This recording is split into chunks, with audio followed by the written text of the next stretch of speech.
Oh, hello there! Welcome back to my channel, Audible Storiology. In this exciting video, I will narrate you the 11th chapter of the book Percy Jackson and the Lightning Thief, which is We Visit the Gnome Emporium. Before we begin, make sure you subscribe to my channel for more interesting audibles. Let's begin. In a way, it's nice to know that there are Greek gods out there, because you have somebody to blame when things go wrong. For instance, when you're walking away from a bus that's just been attacked by monster hags and blown up by lightning and it's raining on top of everything else, most people think that's just really bad luck.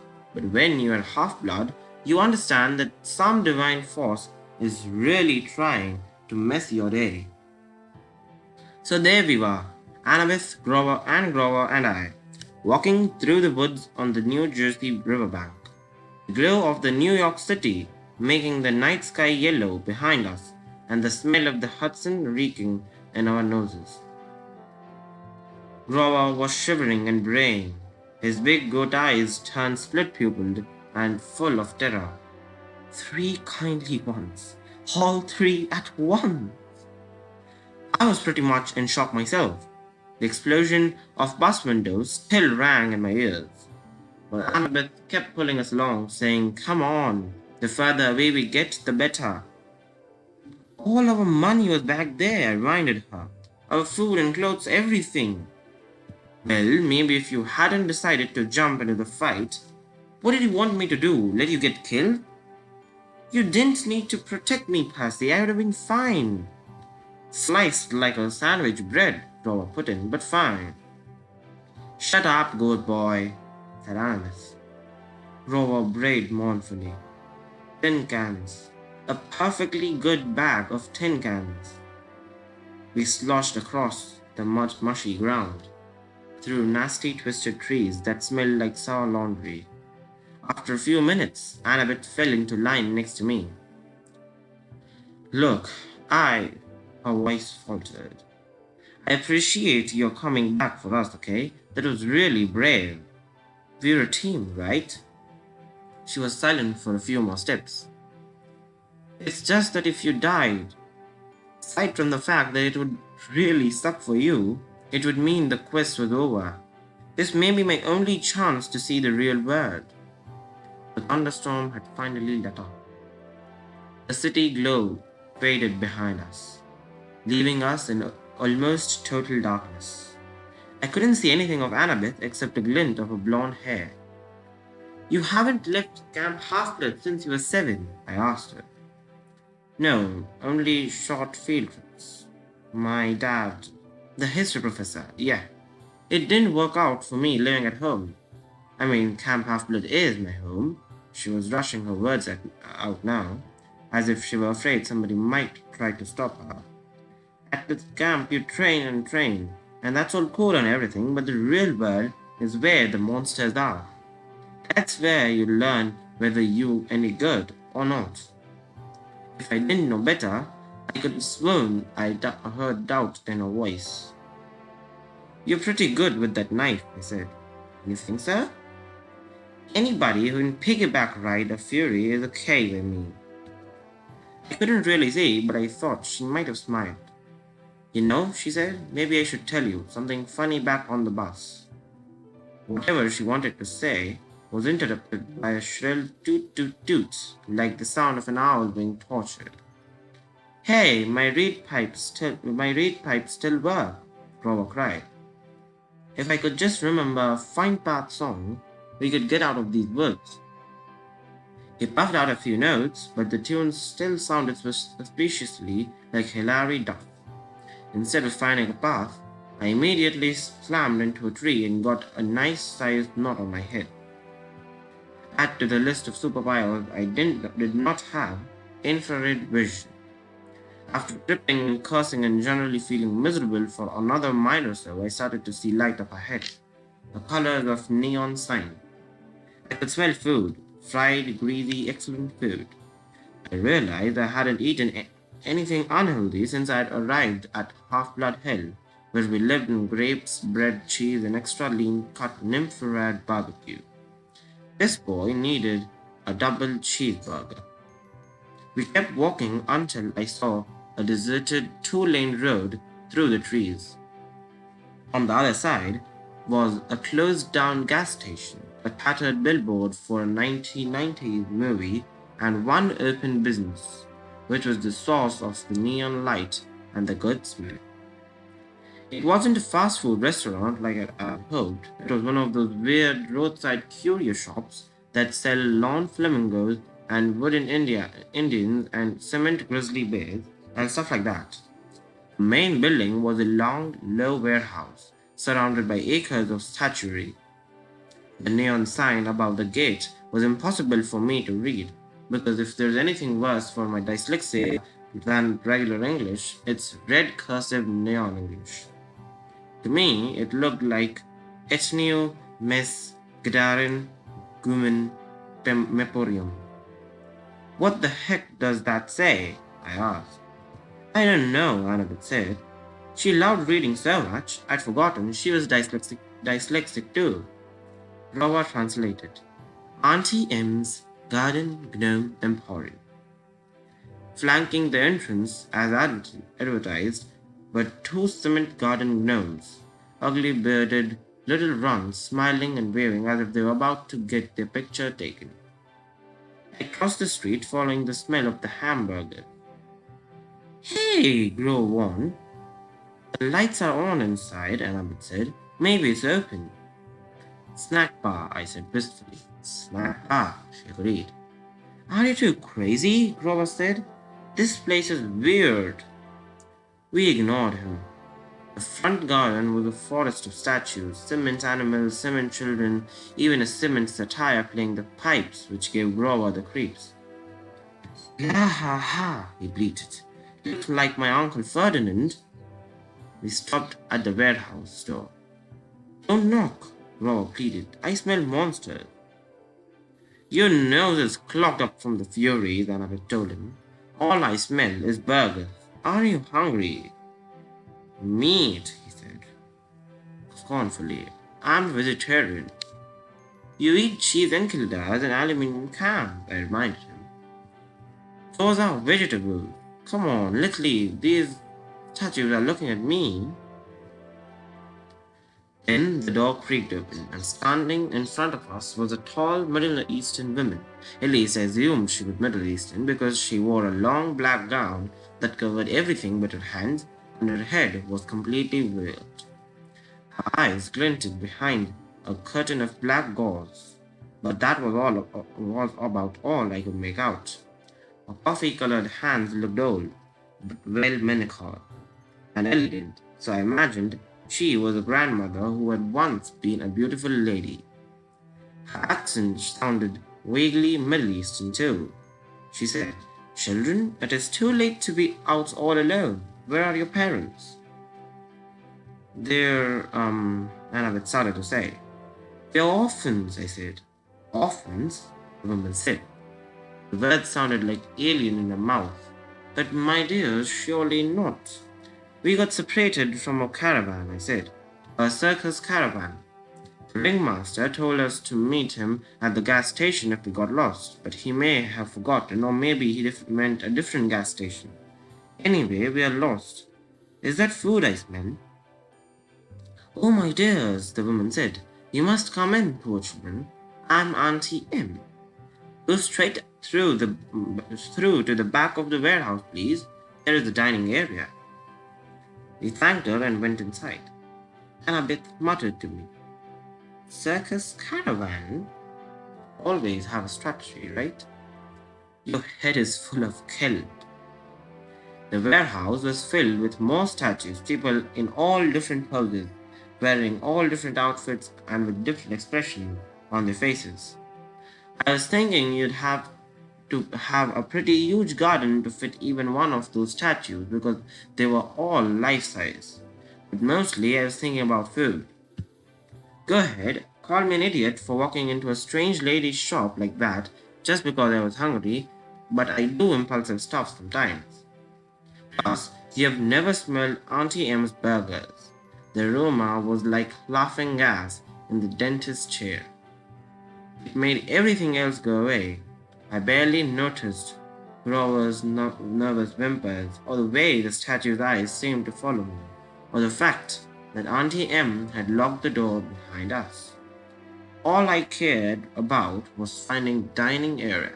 And sure enough, there it was at the back of the warehouse, a fast food counter with a grill, a soda, a fountain, a pretzel heater, and a nacho cheese dispenser. Everything you could want, plus a few steel picnic tables out front. Please sit down, Auntie M said. Awesome, I said. Grover said reluctantly. We don't have any money, ma'am. But before I could jab him in the ribs, Auntie M said, No, children. No money? This is a special case? Yes, that is my treat for such nice orphans. Thank you, ma'am, Annabeth said. Auntie M stiffened, as if Annabeth had done something wrong. But then, the old woman relaxed just as quickly, so I figured it must have been my imagination. Quite all right, Annabeth, she said. You have such beautiful grey eyes, child. Only later did I wonder how she knew Annabeth's name, even though we had never introduced ourselves. Our hostess disappeared behind the snack counter and started cooking. Before we knew it, she'd brought us plastic trays heaped with double cheeseburgers, vanilla shakes, and XXL servings of French fries. I was halfway through my burger before I remembered to breathe. Annabeth slurped a shake, Rover picked at fries, and eyed the tray's waxed paper line as if he might go for that, but he still looked too nervous to eat. What's that hissing noise? He asked. I listened, but I didn't hear anything. Annabeth shook her head. Hissing? Annabeth asked. Auntie M asked. Perhaps you heard the deep fry oil? You have keen ears, Grover. I take vitamins for my ears. That's admirable, she said. But please relax. Auntie M ate nothing. She hadn't taken off her headdress, even to cook, and now she sat forward and interlaced her fingers and watched us eat. It was a little unsettling having someone stare at me when I couldn't see her face, but I was feeling satisfied after the burger and a little sleepy, and I figured the least I could do was try to make small talk with our hostess. So, you sell gnomes? I said, trying to sound interested. Oh yes, Auntie M said, animals and people. Anything for the garden, custom orders. Statuary is very popular, you know. A lot of business on this road? Not so much, no. Since the highway was built, most cars, they do not go this way now. I must cherish every customer I get. My neck tingles, as if somebody else was looking at me. I turned, but it was just a statue of a young girl holding an Easter basket. The detail was incredible, much better than you see in most garden statues. But something was wrong with her face. It looked as if she was startled or even terrified. Ah, Auntie M said sadly. You notice some of my creations do not turn out well. They are mad. They do not sell. The face is the hardest to get right. Always the face. You made these statues yourself? I asked. Oh yes. Once upon a time I had two sisters to help me in the business. But they passed on and Auntie M is alone. I have only my statues. This is why I make them, see? They are my company. The sadness in her voice sounded so deep and so real that I couldn't help feeling sorry for her. Annabeth stopped eating. She sat forward and said, Two sisters. It's a terrible story, Auntie M said. Not one for children, really. You see, Annabeth, a bad woman was jealous of me long ago when I was young. I had a boyfriend, you know, and this bad woman was determined to break us apart. She caused a terrible accident. My sisters stayed my wing. They shared my bad fortune as long as they could. but eventually they passed on. They faded away. I alone have survived, but at a price, such a price. I wasn't sure what she meant, but I felt bad for her. My eyelids kept getting heavier, my full stomach making me sleepy. Poor old lady, who would want to hurt somebody so nice? Percy, Abbott was shaking me to get my attention. Maybe we should go. I mean, the ringmaster will be waiting. She sounded tense. I wasn't sure why. Grover was eating the wax paper off the tray now, but if Auntie M found it strange, she didn't say anything. Such beautiful grey eyes, Auntie M told Annabeth again. My, yes. It has been a long time since I've seen grey eyes like those. She reached out as if to stroke Annabeth's cheek. Annabeth stood up abruptly. We really should go. Yes. Grover swallowed his wax paper and stood up. The ringmaster is waiting, right? I didn't want to leave. I felt full and content. Auntie M was so nice. I wanted to stay with her a while. Please, Des, Auntie M pleaded. I so rarely get to be with children. Before you go, won't you at least sit for a pose? A pose? Annabeth asked wearily. A photograph. I'll use it to model a new statue set. Children are so popular, you see. Everyone loves children. Annabeth shifted her weight from foot to foot. I don't think we can, ma'am. Come on, Percy. Sure we can, I said. I was irritated with Annabeth for being so bossy, so rude to an old lady who just fed us for free. It's just a photo, Annabeth. What's the harm? Yes, Annabeth, the woman purred. No harm. I could tell Annabeth didn't like it, but she allowed Auntie M to lead us back out the front door. Into the garden of statues. Auntie M directed to a park bench next to the stone satire.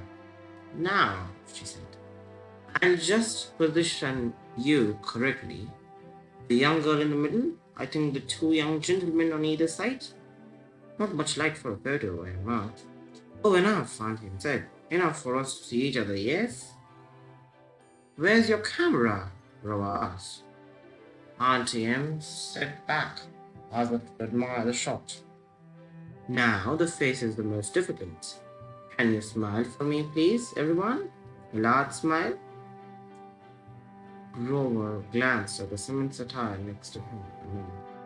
That surely does look like Uncle Ferdinand. Grover looked Auntie M chastised. Look this way, dear. She still had no camera in her hand. Percy, Annabeth said. Some instinct warned me to listen to Annabeth, but I was fighting the sleepy feeling, the comfortable lull that came from the food and the old lady's voice. I will just be a moment, Auntie said. You know, I can't see you very well in this curved veil. Percy, something wrong, Annabeth insisted. Wrong? Auntie said, reaching up to undo the wrap around her head. Not at all, dear. I have such noble company tonight. What could be wrong? That is Uncle Ferdinand. Grover gasped. Look away from her, Annabeth shuddered. She whipped her Yankees cap onto her head and vanished. Her invisible hand pushed Grover and me both off the bench. I was on the ground, looking at Auntie M's sandaled feet. I could hear Grover scrambling off in one direction, Annabeth another, but I was too dazed to move. Then I heard a strange rasping sound above me. My eyes rose to Auntie M's hand, which had turned gnarled and watery, with sharp bronze talons and fingernails. I almost looked higher, but somewhere off to my left, Annabeth screamed, No, don't! More rasping, the sound of tiny snakes right above me, from about where Auntie M's head would be. Run! Rob bleated. I heard him racing across the ground, yelling Maya to kickstart his flying sneakers. I couldn't move. I stared at Auntie M's gnarled claws and tried to fight the groggy trance the old woman had put me in. Such a pity to destroy a handsome young face, she told me soothingly. Stay with me, Percy. All you have to do is look up. I felt the urge to obey. Instead, I looked to one side and saw one of those glass spheres people put in gardens. A gazing ball. I could see Auntie M's dark reflection in the orange glass. Her headdress was gone, revealing her face as a shimmering pale circle. Her hair was moving, rustling like satin. Auntie M. Auntie M. How could I have been so stupid? Think, I told myself. How did Medusa die in the myth? But I couldn't think. Something told me that in the myth, Medusa had been asleep when she was attacked by my namesake Percy. She wasn't anywhere asleep now. If she wanted, she could take those talons right now and rake open my face. The grey-eyed one did this to me, Percy, Medusa said, but she didn't sound anything like a monster. Her voice invited me to look up, to sympathize with poor old grandmother, Annabeth's mother. The cursed Athena turned me from beautiful woman into this. Don't listen to her, Annabeth's voice shouted, somewhere in the statuary. Run, Percy. Silence, Medusa snarled. Then her voice modulated back to a comforting purr. You see why I must destroy the girl, Percy? She's my enemy's daughter. I shall crush her statue to dust. But you, dear Percy, you did not suffer. No, I muttered. I tried to make my legs move. Do you really want to help the god, Medusa asked. Do you understand what awaits you on this foolish quest, Percy? What will happen if you reach the underworld? Do not be a pawn of the Olympians, my dear. You would be better off as a statue. Less pain, less pain. Percy! Behind me, I heard a buzzing sound like a 90-kilogram hummingbird in a nosedive. Grover yelled, Duck! I turned. There he was, in the night sky, flying in from 12 o'clock, with his wing shoes fluttering. Grover holding a tree branch the size of a baseball bat. His eyes were shut tight. His head twitched from side to side. He was navigating by ears and nose alone. Duck! He yelled again. I'll get her.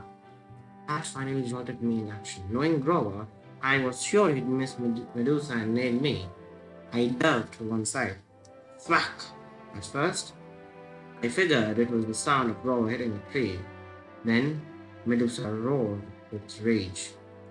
You miserable satire, she snarled.